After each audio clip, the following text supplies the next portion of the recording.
Okay, so remaining part of the chemistry test, weekly test जो था thermochemistry का, इसका बकिया हिस्सा जो कुछ रह गया था, मेरे ख्याल से हमने 19 तक कर लिया था। 19 में राइट आंसर था volume is simply kept constant. ठीक है, 20 क्या कह रहा है? इंथैल्पी और the heat content of the reaction is equal to, enthalpy is equal to change in internal energy delta E at any condition.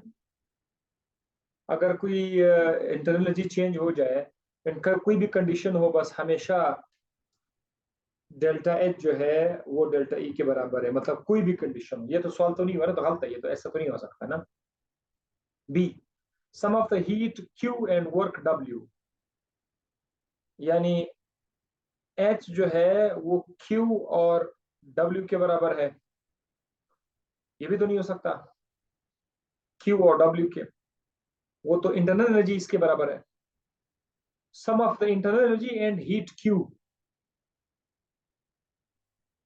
Delta E plus Q, जो heat आप दे रहे हैं और इंटरनल एनर्जी, इससे आएगा sum of internal energy E and product P V. Yes, ये वाला सही था।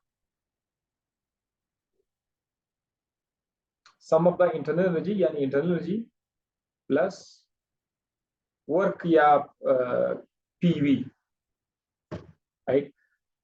सो this was the right option.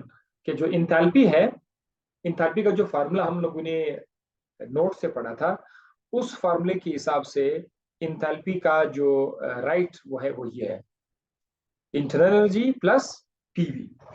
Okay, यहां से मुझे आप लोगों को एक चीज और दिखानी है, चाहे वो बाद में आपको करा दे, इसको आप लोग साथ साथ आप लोग इसकी भी कीज बनाते जाए, ठीक है, ताकि मेरे लिए आसानी हो बाद में। 20 हो गया। 21 क्या कह रहा है कि heat absorb at constant pressure is equal to, अगर आपका प्रेशर कांस्टेंट है और फिर आप हीट एब्जॉर्ब कर लेते हैं, तो आपके जहन में जिन्होंने बहुत पढ़ा है वो तो फौरन आ जाएगा कि किस चीज के बारे में बात हो रही है। चलो ऑप्शन देते हैं। Change in internal energy of the system, वो डेल्टा ई के बराबर होगा? नहीं, डेल्टा ई की तो हीट तभी बराबर होगा जब वॉल्यूम कांस्टेंट हो। वो तो तब था ना, जब डेल्टा ई जो है वो क्यू के बराबर होगा। तो कब? जब वॉल्यूम कांस्टेंट पे जो हीट देते हैं वो इंटरनल एनर्जी चेंज के बराबर हो जाएगा। तो यहाँ पर वो कहता है heat absorb at constant pressure is equal to change internal energy of the system. गलत। Enthalpy change, heat change, sum of the internal energy change and PV, no no. यहाँ पर हम लोग राइट ऑप्शन जो है वो है enthalpy change. So B is the right option. हमने ये पढ़ा था कि जब आप हीट दे रहे हैं सिस्टम को, प्रेशर कांस्टेंट है क्यूपी, उस वक्त जितना हीट आप देंगे तो वो हीट जो है वो डेल्टा एच कहलाएगा, यानी इंथैल्पी चेंज कहलाएगा। सो यहाँ पर जो राइट ऑप्शन है वो भी है। जो सवाल कह रहा है वो इसी तरह हम करें। 22 कह रहा है कि it which condition the relation, अब यार ये लोग अभी भी आ रहे हैं। At which condition the relation delta H is equal to delta H is equal to delta E is possible, यानी कब ऐसा हो सकता है कि डेल्टा एच बराबर हो जाए डेल्टा ई के? कब? Is it possible sometime? Yes, हमने पढ़ा था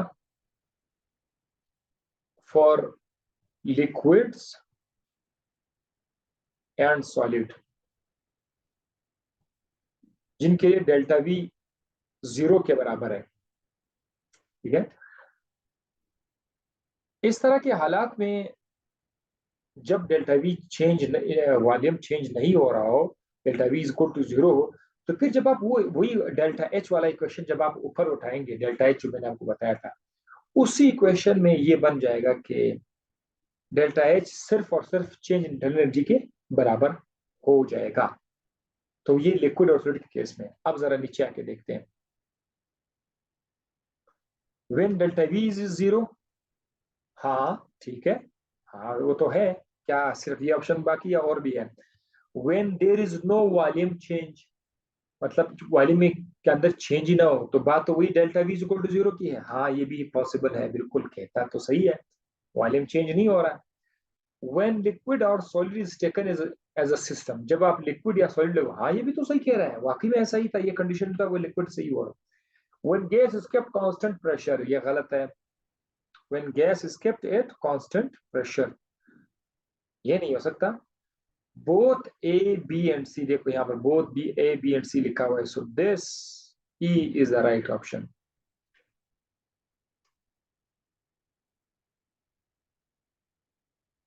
Is that right option? ये लेक्चर जब मैं आपको दे रहा था, उन तमाम के तमाम लेक्चर्स में ये बहुत बार बार हम डिस्कस करते थे, डेल्टा एच कब डेल्टा ई के बराबर होगा इस कंडीशन। सो बहरहाल आप उसका, जब मैंने एमसीक्यूज बनाया तो एमसीक्यूज बनाने के बाद वो चीज और भी माइंड में अंदर बैठ जाता है, हाँ जो हमने उस दिन पढ़ा था अब ये इस तरह आ गया है, इसका सवाल इस तरह आ जाता है।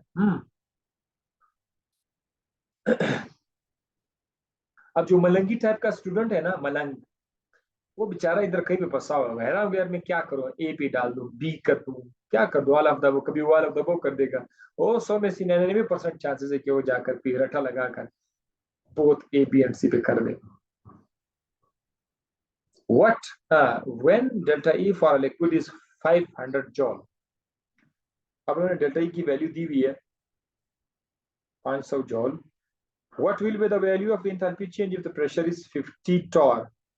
अब प्रेशर कितना है, 50 टॉर है। What will be the value of enthalpy change? Delta H क्या होगा। अब जरा यहाँ पर मैंने क्या किया, थोड़ा सा आप लोगों का कंफ्यूज करने की थोड़ी बहुत कोशिश की हुई है। प्रेशर कितना है, 50 टॉर है, चेंज हुआ है नहीं, तो प्रेशर कांस्टेंट हुआ कि नहीं हुआ। प्रेशर यहाँ पर क्या है, कांस्टेंट है।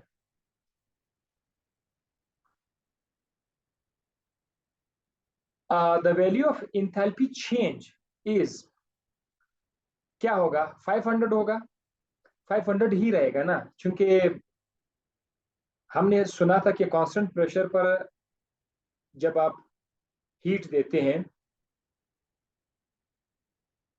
क्यू, जब आप हीट देते हैं constant pressure Q P is equal to delta H.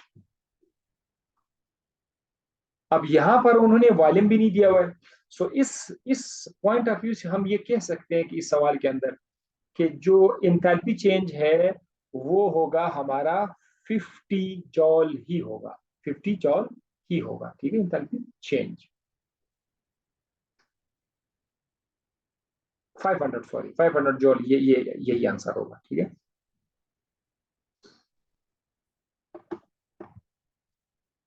अच्छा, उसके बाद 0.5 मोल्स ऑफ रिएक्शन, यहां पर एमसीक्यूज अभी आ रहा है, ठीक है। 0.5 moles of a reaction has released energy of 5000 joule. इस पे जरा देख लें, 5000 जूल की एनर्जी रिलीज हो गई है, एक रिएक्शन है उसमें 0.5 मोल्स हमने इस्तेमाल किए हुए हैं। What will be the value, what will be the value of the, इधर ऑफ आ जाए, of the enthalpy of the reaction in kilojoule पर मोल। यहां से अब आप देख सकते हैं कि अब आपसे वो पूछ रहे हैं कि एक तो आप हमें इंथैल्पी बताइए और फिर उसको किलोजूल पर मोल बता दें। असल में ये जो 0.5 मोल्स हैं, इसका जब आपने रिएक्शन कराया, वही सवाल इस तरह के, रिएक्शन जब कराया तो 5000 जॉल की एनर्जी जो है वो रिलीज हो गई, तो इधर मैं माइनस का निशान भी लिखता हूँ, रिलीज हो गई।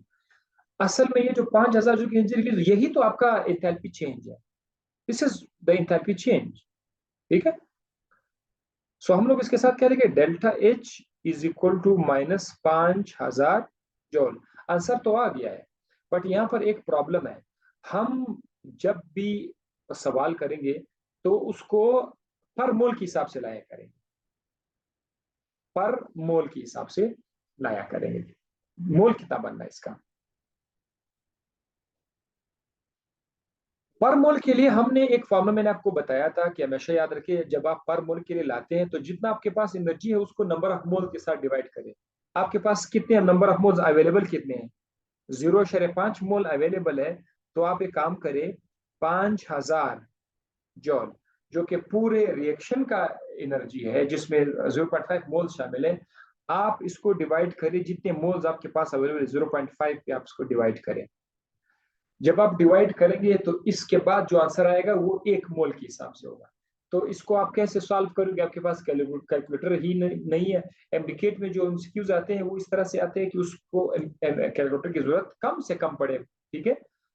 तो 0.5 को सॉल्व करने का एक बहुत ही बड़ा अच्छा तरीका ये भी है कि अगर 0.5 को मैं 10 पे डिवाइड करूं, यानी पॉइंट की जगह 1 लगा दूं, फिर पॉइंट के बाद जो भी नंबर आते हैं उसके 0 लगा दूं, तो ये हो जाएगा 5/10, 5/10 हम उसको लिख सकते हैं।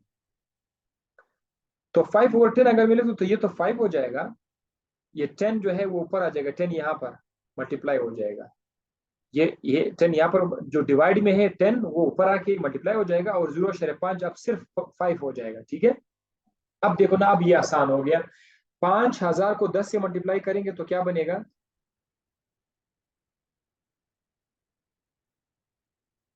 50,000 जॉल आ जाएगा ना। 50,000 जॉल को अब आप 5 पे डिवाइड करें तो आंसर कितना आ जाएगा, 51,000। ये आ जाएगा 10,000। 10,000 जूल कितने किलो जूल के बराबर है। आप 10,000 को 1000 जो भी नंबर आ जाए उसको आप 1000 पे डिवाइड करें, जो आंसर वो किलो जूल में खुद ब खुद आ जाए। जो आपके पास जो आंसर जो वैल्यू आएगी आप उसको 1000 से डिवाइड करें, तो 10,000 बनेगा 10 किलो जूल, अब 10 किलो जूल पर मोल। क्या, सो द राइट आंसर अब हमारे पास आया 10,000 जूल पर मोल नहीं, 10 kilo joule per mole is the right option. तो यहां पर हम देखेंगे सी इज द राइट ऑप्शन इस सवाल के अंदर। तो वो थोड़ा सा न्यूमेरिकल आप देख रहे हो किस तरह मैंने किया, अगर न्यूमेरिकल आ भी गया ना तो वो इस अंदाज से आएगा।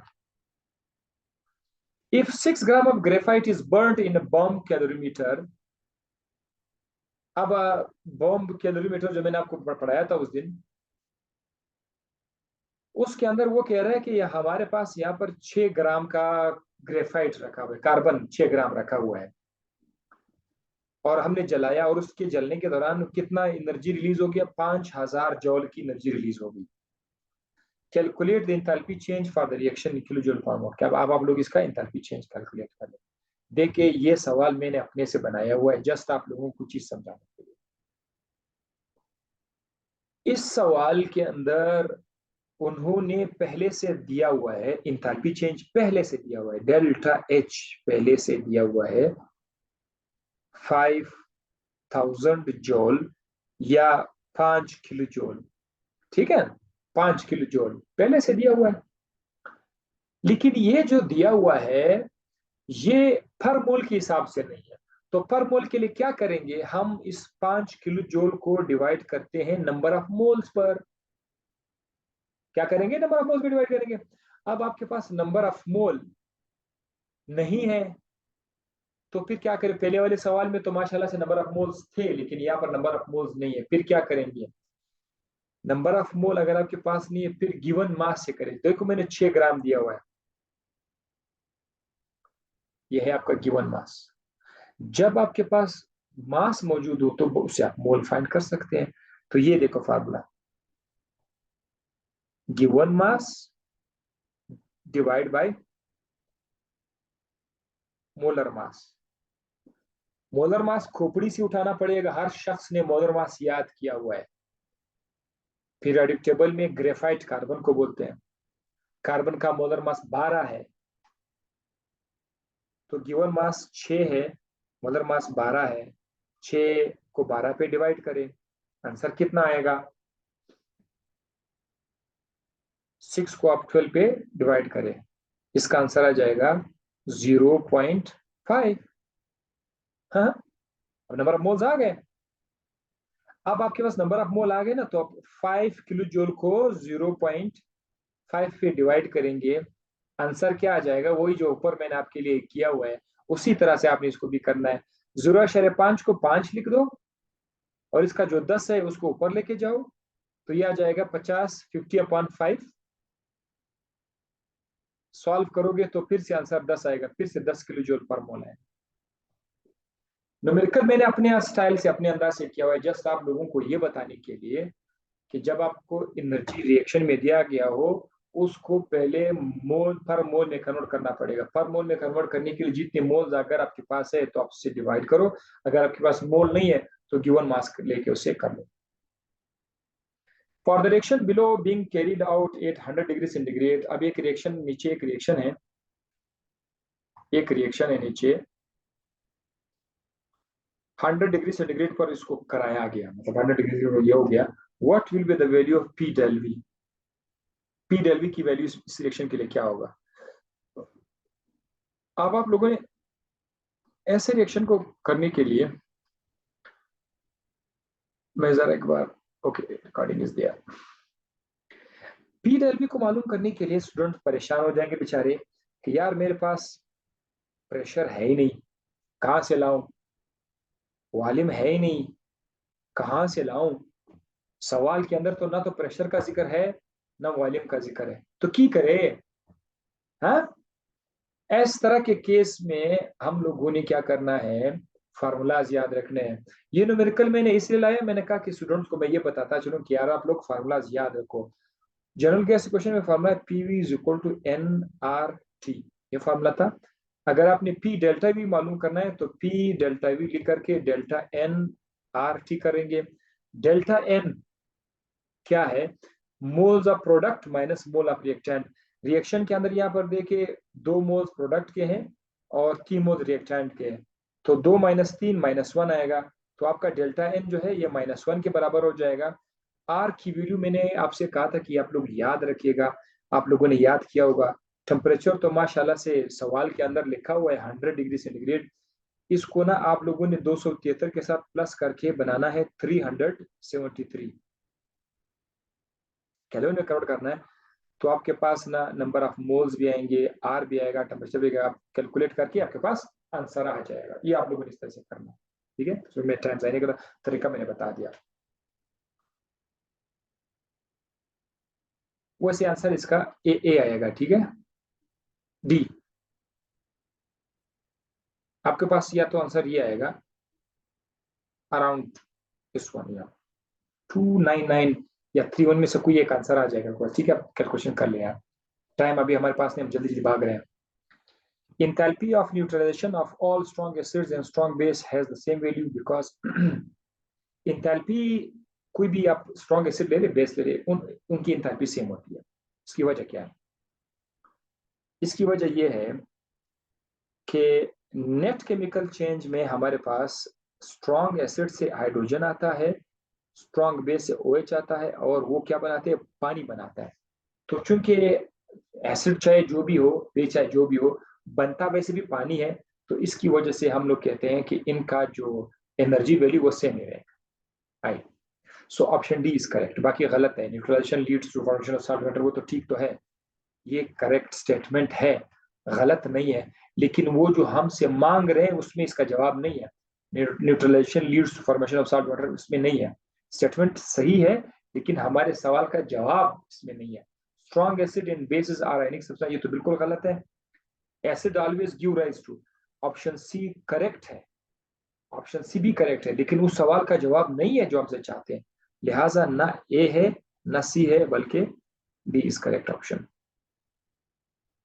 28, if an endothermic reaction is allowed to take place very rapidly in the air, the temperature of the surrounding air is, अब एक रिएक्शन हो गया, ये एंडोथर्मिक रिएक्शन है, यानी माहौल से हीट अंदर आ गया।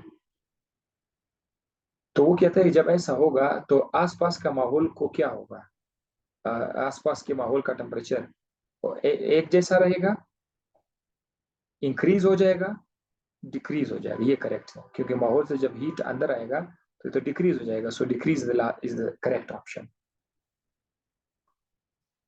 In endothermic reaction, the heat content of the product is more than the rate of reactant.